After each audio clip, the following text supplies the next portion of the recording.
العالمين والعاقبة للمتقين ولا عدوان إلا على الظالمين وصلى الله على أشرف الأنبياء والمرسلين نبينا محمد وعلى آله وصحبه أجمعين أما بعد أعوذ بالله من الشيطان الرجيم بسم الله الرحمن الرحيم يا أيها الذين آمنوا اتقوا الله حق تقاته ولا تموتن إلا وأنتم مسلمون بسم الله الرحمن الرحيم يا أيها الذين آمنوا اتقوا الله ولتنظر نفس ما قدمت لغد واتقوا الله إن الله خبير بما تعملون.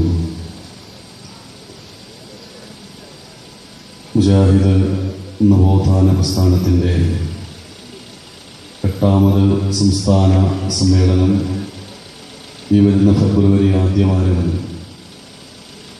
കോട്ടക്കലിന് സമീപം എടരിക്കോട് ഫെബ്രുവരി 6, 7, 8, 9 തീയതികളിൽ നടക്കുകയാണ്.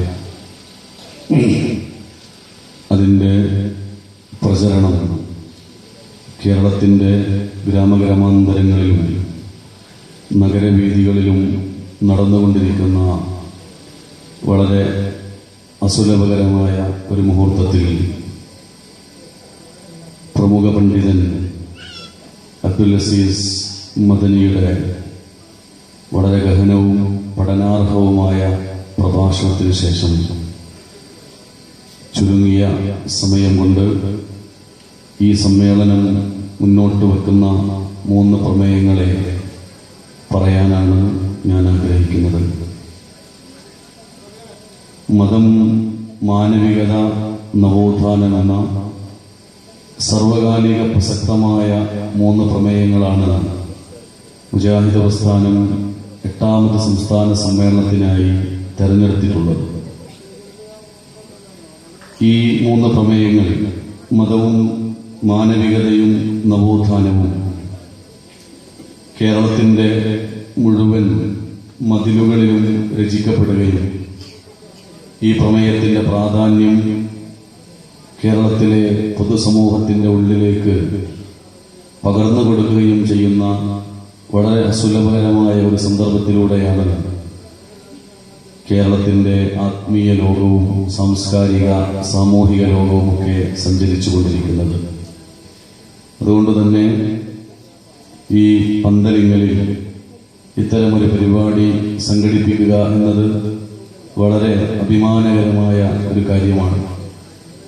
മുഴുവൻ കേരളത്തിൻ്റെ ഗ്രാമങ്ങളും നഗരങ്ങളും ഈ പ്രമേയം സ്വീകരിക്കുകയും പഠിക്കുകയും ചെയ്യുന്ന ഒരു സന്ദർഭത്തിൽ ഈ പ്രമേയം ഈ നാട്ടിലും ചർച്ച ചെയ്യുക എന്ന് പറയുന്നത് വളരെ പഠനാർഹമായ കാലിക പ്രസക്തമായ ഒരു ഉദ്യമമായി ഞാൻ മനസ്സിലാക്കുന്നു. മുജാഹിദ് പ്രസ്ഥാനത്തിൻ്റെ സമ്മേളനങ്ങൾ നിർവഹിക്കുന്ന മാറ്റം കേരളീയ പൊതുസമൂഹത്തിൽ ചെലുത്തുന്ന സ്വാധീനം അതിശക്തമാണ്. സമ്മേളന വിരോധികളായ കുറെ ആളുകളെ നമുക്ക് പൊതുസമൂഹത്തിൽ കാണാൻ സാധിക്കും. എന്തിനാണ് കോടിക്കണക്കിന് രൂപ മുടക്കി ഒരു സമ്മേളനം, അതും ഒരു മതസംഘടന സംഘടിപ്പിക്കുന്നത് എന്ന ഒരു ചോദ്യം പല ആളുകളുടെയും മനസ്സിൽ ഉദിക്കാറുണ്ട്. എന്നാൽ സമ്മേളനം സൃഷ്ടിക്കുന്ന വല്ലാത്ത ഒരു ആദർശത്തിന്റെ ശക്തിയും ഒരേ ഒരു ആദർശം നെഞ്ചിലേറ്റിയ ആളുകൾ പരസ്പരം ഒരു മഹാനഗരിയിൽ സമ്മേളിക്കുമ്പോൾ ലഭിക്കുന്ന ഊർജവുമെല്ലാം പറഞ്ഞറിയിക്കാൻ സാധിക്കാത്ത ഒന്നാണ്. ഇന്നത്തെ കേരളീയ സമൂഹത്തിൽ വളരെ സുപ്രധാനമായ സാഹചര്യങ്ങൾ രാഷ്ട്രീയ കേരളത്തിലും സാംസ്കാരിക കേരളത്തിലുമൊക്കെ നടക്കുന്ന മാധ്യമങ്ങളിലൂടെ നമ്മൾ വായിച്ചു കൊണ്ടിരിക്കുന്ന ഒരു അവസ്ഥാവിശേഷത്തിലൂടെയാണ് നമ്മളും സഞ്ചരിച്ചു കൊണ്ടിരിക്കുന്നത്. ലോകത്തിലെ അറിയപ്പെടുന്ന രാഷ്ട്രത്തിന്റെ തലവൻ അദ്ദേഹത്തിന്റെ വൈവാഹിക ജീവിതത്തിൽ വന്നിട്ടുള്ള പ്രശ്നം ഇന്ന് ലോകമാധ്യമങ്ങളിൽ ശ്രദ്ധേയമാണ്. കേരളത്തിലെ മാത്രമല്ല ഇന്ത്യയിലെ തന്നെ അറിയപ്പെടുന്ന ഒരു രാഷ്ട്രീയ നേതാവിന്റെ പുതിയ മാനസികാവസ്ഥയും നമ്മളെല്ലാവരും കാണുന്നു. മാസങ്ങൾക്ക് മുമ്പ് കേരളത്തിൽ നടമാടിയ അതിഭീകരമായ വധത്തിനു പിന്നിലെ വിചാരണയും അതിൽ പ്രതിചേർക്കപ്പെട്ടവരെ മാറ്റി നിർത്തപ്പെടുകയും തെളിവുകളുടെ അഭാവവും തെളിവുകളുടെ പ്രഭാവവും നോക്കിക്കൊണ്ട് കോടതി വിധികളുമൊക്കെ കേരളീയ സമൂഹം ശ്രദ്ധിച്ചുകൊണ്ടിരിക്കുന്ന വളരെ പ്രത്യേകമായ ഒരു സാഹചര്യത്തിൽ മതത്തിന്റെയും മാനവികതയുടെയും നവോത്ഥാനത്തിന്റെയും പ്രസക്തി പറയുക എന്നത് വളരെ സാഹസ സമ്പൂർണമായ ഒരു ഉദ്യമമാണ്. മുജാഹിദ് പ്രസ്ഥാനത്തിന്റെ ഒരു സമ്മേളനം നേരത്തെ സൂചിപ്പിക്കപ്പെട്ട പോലെ കേരളത്തിന്റെ വിശിഷ്യ ഇന്ത്യ ഉത്തരേന്ത്യൻ രാജ്യങ്ങളിൽ ഇന്ത്യ രാജ്യത്തിന്റെ ഐക്യവും അഖണ്ഡതയും അതുപോലെ തന്നെ മതേതരത്വവുമൊക്കെ തകർത്തുകൊണ്ട് ചില ഫാസിസ്റ്റ് തീവ്രവാദ ശക്തികൾ ബാബരി മസ്ജിദിന്റെ തങ്കത്താഴികക്കുടങ്ങളെ തച്ചുടച്ചു നിൽക്കുന്ന അതിഭീകരമായ അവസ്ഥ ഇന്ത്യ ചരിത്രമെഴുതുന്ന ഒരു ചരിത്രകാരന് വിസ്മരിക്കാൻ സാധ്യമല്ല. അത്തരമൊരു സന്ദർഭത്തിൽ ഉത്തരേന്ത്യയിലെ മുസ്ലിങ്ങൾ ഒരു ഭാഗത്തും ഹൈന്ദവർ മറ്റൊരു ഭാഗത്തുമായി സംഘടിക്കുകയും വിധ്വംസക കലാപ പ്രവർത്തനങ്ങൾക്ക് നേതൃത്വം കൊടുക്കാൻ അവർ ശ്രമിച്ചുകൊണ്ടിരിക്കുകയും ചെയ്യുന്ന ബാബരി മസ്ജിദിന്റെ ധ്വംസനം സംഭവിച്ച ഒരു കാലഘട്ടത്തിൽ കേരളത്തിൽ പ്രവർത്തിച്ചുകൊണ്ടിരിക്കുന്ന മുജാഹിദ് പ്രസ്ഥാനം ഒരു സമ്മേളനം പ്രഖ്യാപിച്ചു. ഞാൻ പറയുന്നത് ഒരു സമ്മേളനം ഉണ്ടാക്കുന്ന ഒരു വല്ലാത്ത വ്യാപ്തിയെ കുറിച്ചാണ്. ആ സമ്മേളനം നമ്മൾ സംഘടിപ്പിക്കാൻ ഒരുങ്ങിയപ്പോ കേരളം ഭരിച്ചുകൊണ്ടിരിക്കുന്ന മുഖ്യമന്ത്രി ബഹുമാന്യനായ കരുണാകരൻ അന്ന് ഇസ്ലാമി പ്രസ്ഥാനത്തിന്റെ നേതാക്കന്മാരോട് പറഞ്ഞത് രാജ്യത്തിലെ മുസ്ലിങ്ങൾ ഒരു ഭാഗത്തും ഹൈന്ദവർ മറ്റൊരു ഭാഗത്തുമാണ്. പരസ്പരമുള്ള വിപ്ലവ പ്രവർത്തനങ്ങളും തീവ്രവാദ വിധ്വംസക പ്രവർത്തനങ്ങളും ഉത്തരേന്ത്യയിൽ ശക്തിപ്പെടുകയും അത് കേരളത്തിലേക്ക് വ്യാപിക്കുകയും ചെയ്യുന്ന ഒരു സന്ദർഭത്തിൽ മുജാഹിദ് പ്രസ്ഥാനം ഒരു സമ്മേളനം സംഘടിപ്പിക്കുക എന്നത് അത് വളരെ പ്രയാസകരമായ ദൗത്യമായിരിക്കുമെന്ന് കരുണാകരൻ എന്ന് പറഞ്ഞു. പക്ഷേ മുജാഹിദ് പ്രസ്ഥാനത്തിന്റെ ആർജവമുള്ള നേതൃത്വം അദ്ദേഹത്തിന്റെ ഉപദേശങ്ങളെ ബഹുമാനിക്കുകയും എന്നാൽ പ്രസ്ഥാനം മുന്നോട്ട് വെച്ച സമ്മേളനം എന്ന അജണ്ടയുമായി മുന്നോട്ട് പോവുകയാണ് ഉണ്ടായത്. അന്ന് പാലക്കാടിന്റെ മണ്ണിൽ എന്റെ മുമ്പിലിരിക്കുന്ന ആ സമ്മേളനം ശ്രവിച്ചവരും സമ്മേളനം അറിഞ്ഞവർക്കുമൊക്കെ അറിയാം അതുണ്ടാക്കിയ കേരളത്തിലെ സമൂഹത്തിന്റെ ഐക്യത്തെ എത്രത്തോളം അത് ശക്തിപ്പെടുത്തിയെന്ന്. മതം മനുഷ്യ സൗഹാർദ്ദത്തിന് എന്ന പ്രമേയത്തിൽ പാലക്കാട് കോട്ടമൈതാനിയിൽ നമ്മൾ സംഘടിപ്പിച്ച സമ്മേളനത്തിൽ രണ്ട് അമുസ്ലിം പണ്ഡിതന്മാർ വന്നിരുന്നു. ഒന്ന് സ്വാമി നിർമ്മലാനന്ദ യോഗിയും മറ്റൊന്ന് ഫാദർ ചിത്തിരപ്പള്ളിയും. സ്വാമി നിർമ്മലാനന്ദ യോഗിയുടെ പ്രഭാഷണം കേരളീയ ചരിത്രം രചിക്കുന്ന ഏതൊരു ചരിത്രകാരനും വിസ്മരിക്കാൻ സാധ്യമല്ല. സ്വാമി നിർമ്മലാനന്ദ യോഗി പറഞ്ഞത് നെറ്റിയിൽ കുറി ചാർത്തി കാഷായ വസ്ത്രം ധരിച്ചുകൊണ്ടാണ് ഞാൻ നിങ്ങൾക്ക് മുമ്പിൽ എഴുന്നേറ്റ് നിൽക്കുന്നത്. ഇതേ വസ്ത്രം ധരിച്ചവർ, ഇതേപോലെ നെറ്റിയിൽ കുറി ചാർത്തി കാഷായ വസ്ത്രം ധരിച്ച ആളുകൾ ഇന്ത്യ രാജ്യത്തിന്റെ ഐക്യത്തെ തകർത്തുകൊണ്ട് ബാബരി മസ്ജിദിന്റെ തങ്കത്താഴികക്കുടങ്ങളെ തച്ചുടച്ചു നിൽക്കുന്ന ഭീകരമായ അവസ്ഥയിൽ കേരളത്തിൽ പ്രവർത്തിച്ചുകൊണ്ടിരിക്കുന്ന ഒരു മതസംഘടനയുടെ വേദിയിൽ കയറി നിൽക്കാനും എന്റെ മഹാഭാരതവും എന്റെ രാമായണവും എന്റെ ഭഗവത്ഗീതയും എന്റെ ധർമ്മപുരാണങ്ങളും അതിലെ സ്നേഹമസൃണമായ സമാധാന മൂല്യങ്ങളും പറയാൻ നിങ്ങൾ എനിക്കൊരു വേദി നൽകി എന്നത് തന്നെ നിങ്ങൾ ഉയർത്തിപ്പിടിക്കുന്ന വിശ്വസാഹോദര്യത്തിന്റെയും വിശ്വമാനവികതയുടെയും സന്ദേശമാണ് എന്ന് സ്വാമി നിർമ്മലാനന്ദ യോഗി പാലക്കാട് വെച്ച് പറഞ്ഞിട്ടുണ്ട്. ഞാനിത് പറയുന്നത് സമ്മേളനങ്ങൾ സൃഷ്ടിക്കുന്ന ഒരു വല്ലാത്ത അർത്ഥവ്യാപ്തിയെയും ജീവിത ഏകീകരണത്തെയും കുറിച്ചാണ്. നോക്കൂ നിങ്ങൾ, അതുപോലെ ഇസ്ലാമീയ പ്രസ്ഥാനത്തിന്റെ സമ്മേളനങ്ങൾ ഇസ്ലാം നീതിക്ക്, നന്മയ്ക്ക്, മതം മാനവ മൈത്രിക്ക്, അങ്ങനെ പ്രസ്ഥാനം ഉയർത്തിപ്പിടിച്ച സമ്മേളനങ്ങൾ സമൂഹമധ്യത്തിൽ സൃഷ്ടിച്ചുകൊണ്ടിരിക്കുന്ന അനഭിലഷണീയമായ സ്വാധീനം നമ്മളെല്ലാവരും ആസ്വദിക്കുന്നവരാണ്.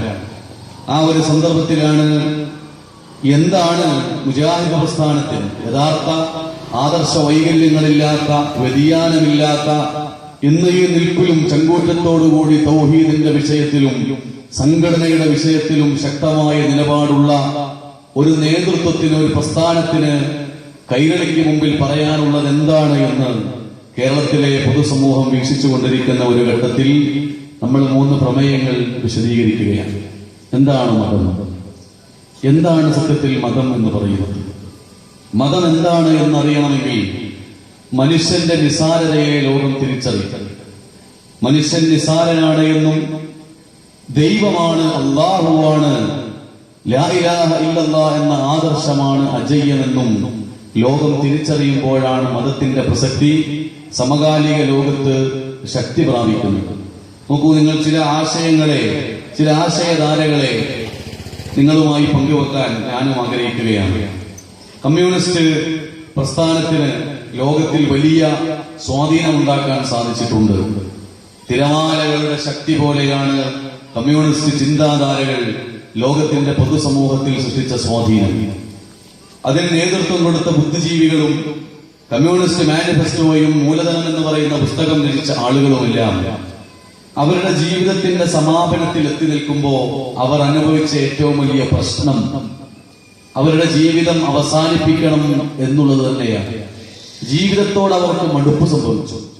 ഒരു വലിയ ആശയധാരയെ ലോകത്തിന് മുമ്പിൽ സമർപ്പിച്ച ബുദ്ധിജീവികൾക്കും എഴുത്തുകാരന്മാർക്കും അവരുടെ ജീവിതത്തിന്റെ പ്രയാസകരമായ ഘട്ടത്തിൽ അവർ ജീവിതത്തെ നശിപ്പിക്കുവാനും മരിക്കാനും ആത്മഹത്യാ മുനമ്പുകളിൽ ശരണം തേടാനും ഒക്കെയാണ് അവർ ശ്രമിച്ചത്.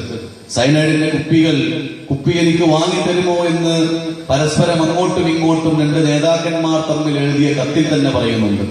ഞാൻ പറയുന്നത് ലോകത്ത് പിറവിയെടുത്ത പ്രത്യയശാസ്ത്രങ്ങളുടെ പരാജയത്തെ കുറിച്ചാണ്. ഒരുപാട് ഇസങ്ങൾ ലെനിൻ, സ്റ്റാലിൻ പോലെയുള്ള അതിക്രൂരന്മാർ കൊണ്ടുവന്ന എത്രയേറെ ഇസങ്ങളാണ് ലോക ചരിത്രത്തിന്റെ ചവറ്റുകൊട്ടയിലേക്ക് എറിയപ്പെട്ടത് എന്ന് ചരിത്രം വായിക്കുന്ന എല്ലാവർക്കും അറിയാം. അങ്ങനെ ഒരു ഇസങ്ങളുടെ പരാജയം. അതുപോലെ മനുഷ്യന്റെ ലൈംഗിക വികാരങ്ങളെ മതവൽക്കരിച്ച ആളായിരുന്നു ഓഷോ രജനീഷ്. ദ മോർണിംഗ് എന്ന് പറയുന്ന പുസ്തകത്തിൽ അദ്ദേഹം സിദ്ധാന്തിക്കാൻ ശ്രമിക്കുന്ന ലൈംഗിക മതം, മനുഷ്യന്റെ ലൈംഗിക വികാരങ്ങൾ വിവാഹം എന്ന് പറയുന്ന പവിത്രമായ കർമ്മത്തിലൂടെ പൂർത്തീകരിക്കേണ്ട ഒന്നല്ല എന്നും ലൈംഗികത സ്ഥാപിക്കാൻ വേണ്ടി ലോകത്തിന്റെ വിവിധ പ്രദേശങ്ങളിൽ വലിയ ആശ്രമങ്ങൾ ഉണ്ടാക്കിയ ആളായിരുന്നു ഓഷോ രജനീഷ്. വിവിധ പാശ്ചാത്യ നാടുകളിൽ കരിസ്മാറ്റിക് കൺവെൻഷൻ സെന്ററുകൾ, ആത്മീയ ധ്യാന കേന്ദ്രങ്ങൾ ഉണ്ടാക്കി ലൈംഗികതയാണ് മതം എന്ന് അദ്ദേഹം സ്ഥാപിച്ചു. പക്ഷേ തന്റെ 66-ാമത്തെ വയസ്സിൽ ഓഷോ രജനീഷ് എഴുതുന്ന പുസ്തകത്തിൽ അദ്ദേഹം പറയുന്നത് ജീവിതത്തിന്റെ ഒരു മേഖലയിലും ഞാൻ സമാധാനം ആസ്വദിച്ചിട്ടില്ല എന്നാണ്.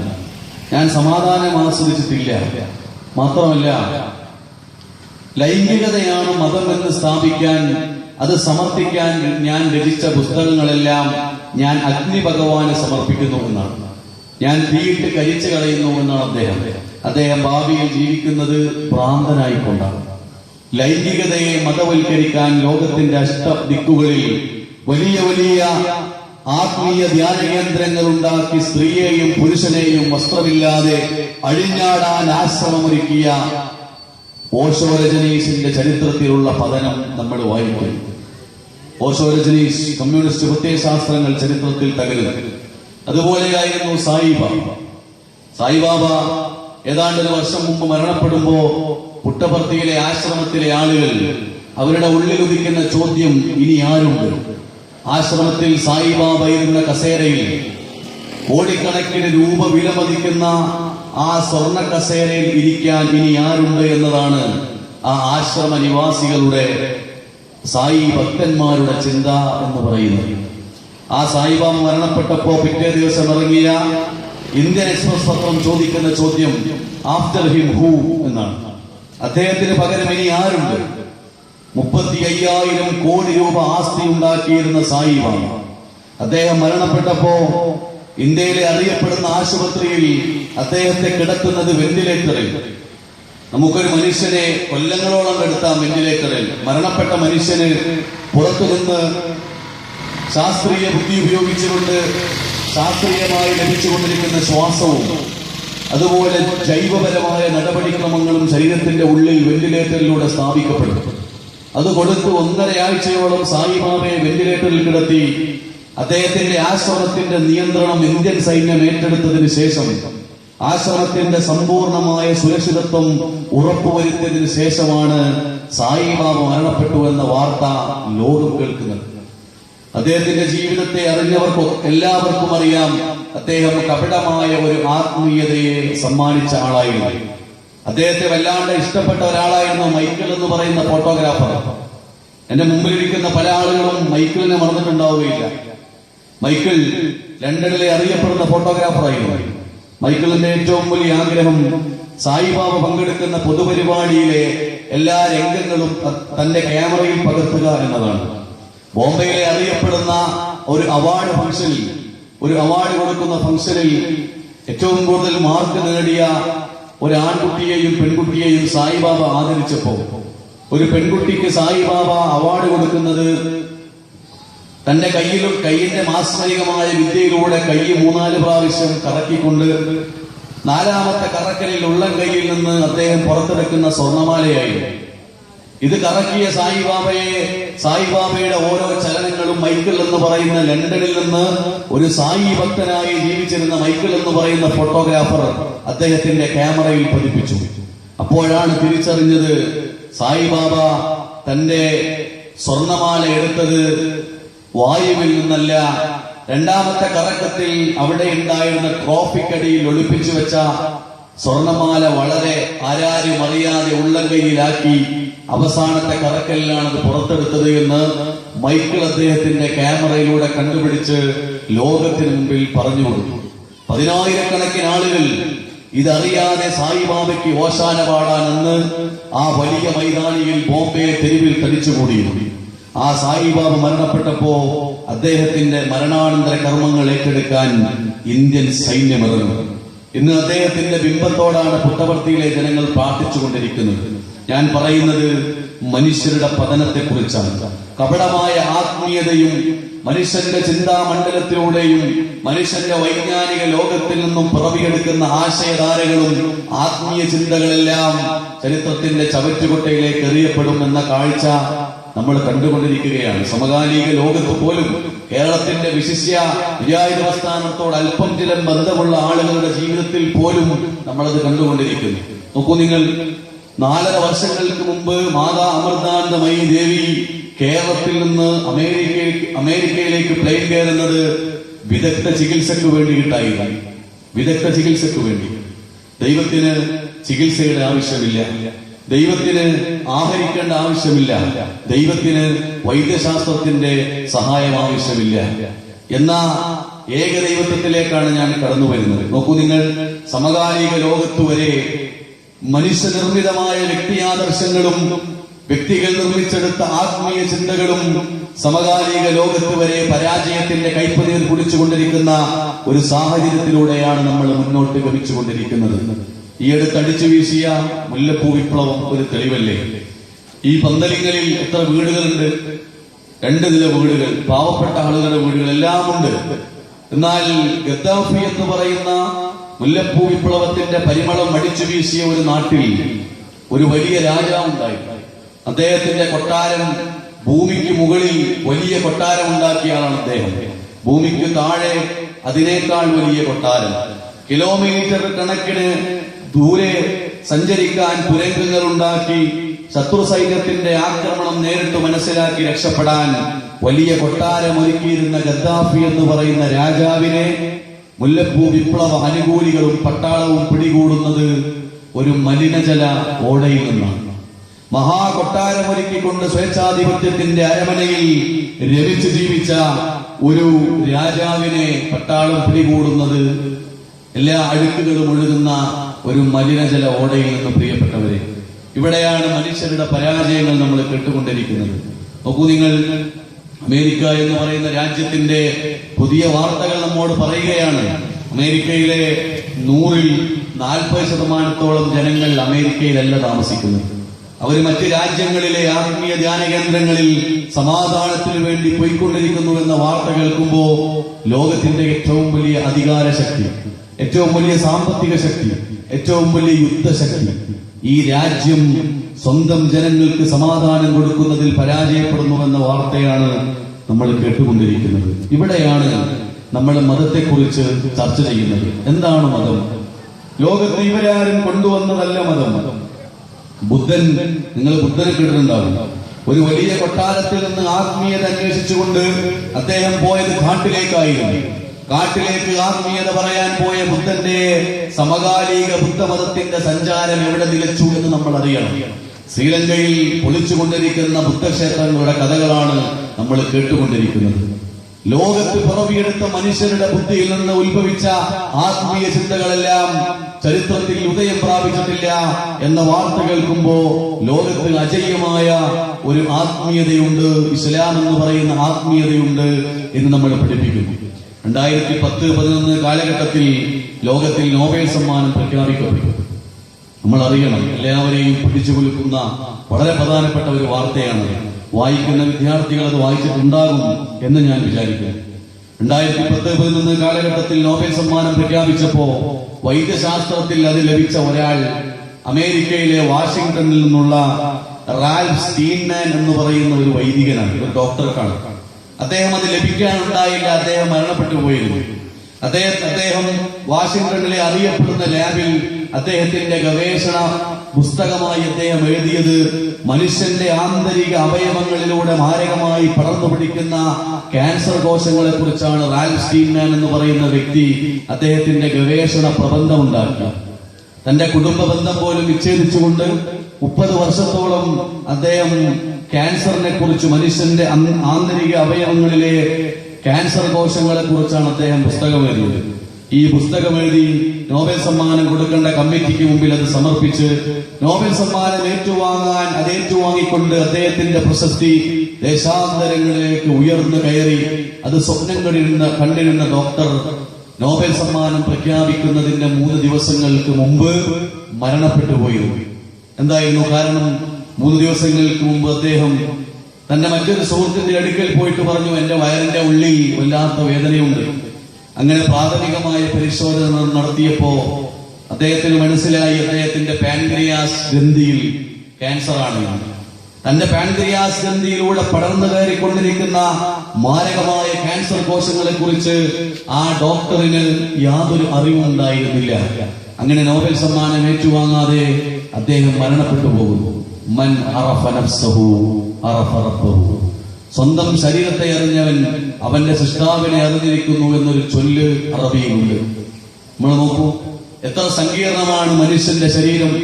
ഈ മനുഷ്യന്റെ ശരീരത്തിന്റെ കുറ്റമറ്റ നിർമ്മിതി നിർമ്മിച്ച ലോകത്തിന്റെ നാഥനെ പരിചയപ്പെടുത്തുക എന്ന ദൗത്യമാണ് മുജാഹിദ് പ്രസ്ഥാനം നിർവഹിച്ചുകൊണ്ടിരിക്കുന്നത്. അതാണ് മതം എന്ന പ്രമേയം.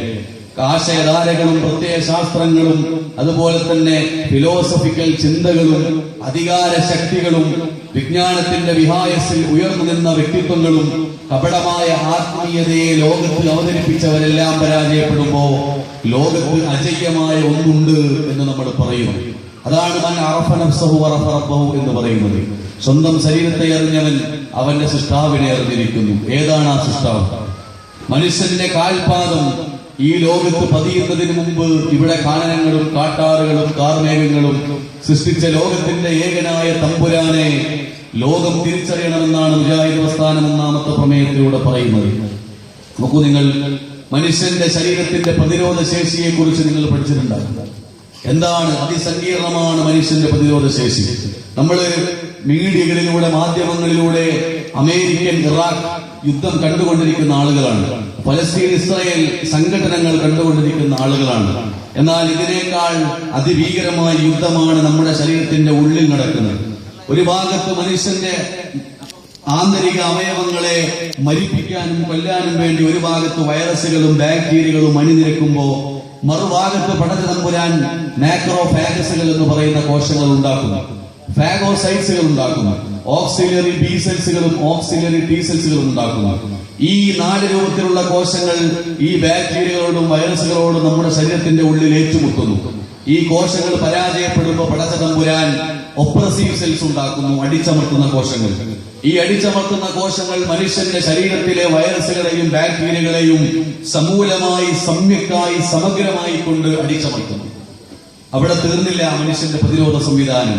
അതിനുശേഷം അല്ലാഹു മെമ്മറി സെൽസ്, ഓർത്തുവെക്കുന്ന കോശങ്ങൾ, ഓർത്തുവെക്കാൻ ഭാവിയിൽ ഇനി രോഗം കടന്നു വരുമ്പോ, ഈ വൈറസുകൾ തിരിച്ചു വരുമ്പോ മെമ്മറി സെൽസ് ആദ്യമായി ഇടപെടുന്നു.